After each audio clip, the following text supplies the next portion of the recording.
Hello and welcome to another brand new episode of Beat the Experts. Alongside Mike Bires, I'm Andrew Chiappazzi. Basketball playoffs start this week.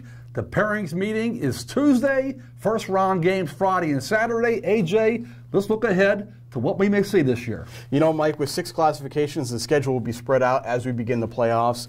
And games, as you mentioned, begin Friday and Saturday. But some of the top seeds may not play until next Thursday, Friday, and Saturday.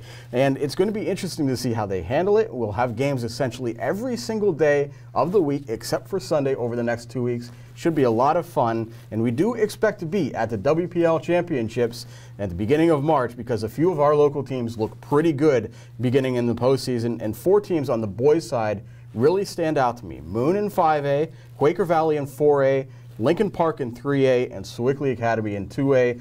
All 4 of those teams, in my mind, they can score, they have dynamic playmakers, and they have some pretty good defenses, too. That's a perfect ingredient, in my mind, to try and make a championship run. What do you make of the boys' contenders? Well, you know, AJ, first of all, let me say that we've had a WPIAL champion, boys or girls, for 15 straight years from the Times coverage area, and it's going to happen again this year.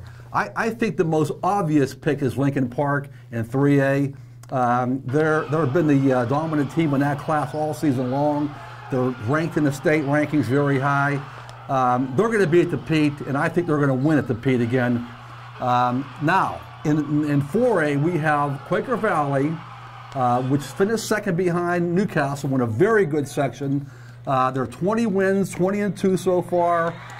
They could be at the Pete, but also I will not count out Beaver Falls because ever since Doug Biega announced he was retiring after this year, that team has caught fire. They're 5-1 since that happened. They actually beat Quaker Valley at Quaker Valley, lost to Newcastle only by 4 points. So I think Beaver Falls has a chance to be maybe a sleeper, if you will, in 3A. I'm sorry, in 4A. And on the girls' side, one thing seems abundantly clear. Quigley and Cornell will have an excellent chance to play for a 3rd time this season, only for this time to be at the Petersen Events Center in the WPIAL Class A championship game. They seem to be on a collision course. Winchester Thurston and West Green seem to be the only other competitors in Class A to match up with Cornell and Quigley. So it seems almost destined that we're going to have at least one team in the championship game in Class A. Plus, Blackhawk could be a very dangerous team thanks to their tested schedule and their 3-point shooting prowess. I just wonder if the Cougars can make it through a very crowded and very deep 4A playoff bracket. That's going to be very tough for Blackhawk, but I do not want to count them out right now. What do you make of the girls' side?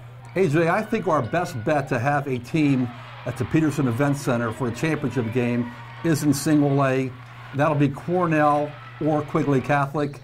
I think those teams are going to play each other in the semifinals because Winchester Thurston is going to get the #1 seed. I'd be shocked if Winchester Thurston isn't the #1 seed.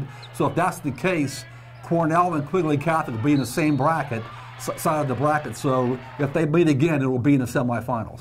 Meanwhile, we do have a couple of teams that will be lower seeds in the bracket that could make a little bit of a playoff run, a couple of sleepers, if you will. You mentioned Beaver Falls as one of them. I'm going to go with Aliquippa and the Olsh girls. Aliquippa boys, they just play such excellent defense. When you get into the playoffs, teams get a little bit tighter on offense, games get a little bit closer. I don't know if the Quips are good enough to make it to the Petersen Events Center, but they could at least cause a few upsets in 3A. And the Olsh girls, they're so young, they're so inexperienced, but man, they play great team basketball, and they also have a good defense. And I love defensive teams when the playoffs roll around. So they could make some noise. Neither team I'm expecting to make it to Petersen Events Center, but should be teams to watch. Any other teams that you're keeping an eye on as potential upsets or sleeper picks? Well, I'm interested in the girls' side. I know that in 4A basketball, Cardinal World North Catholic will be the #1 seed and the favorite to win that championship. They have a great player in Sam Breen, a 6'2" guard, a fabulous player who's going to Dayton.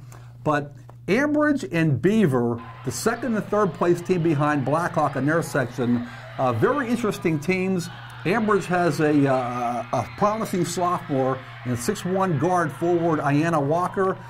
Just recently she got an offer from Duquesne already. Watch out for the Bridgers, and also Beaver. I was at their game a couple days ago when they upset Blackhawk at Blackhawk. They have 15 wins, the most wins in that section. A lot of juniors on that team. Bella Posset, Sydney Barney.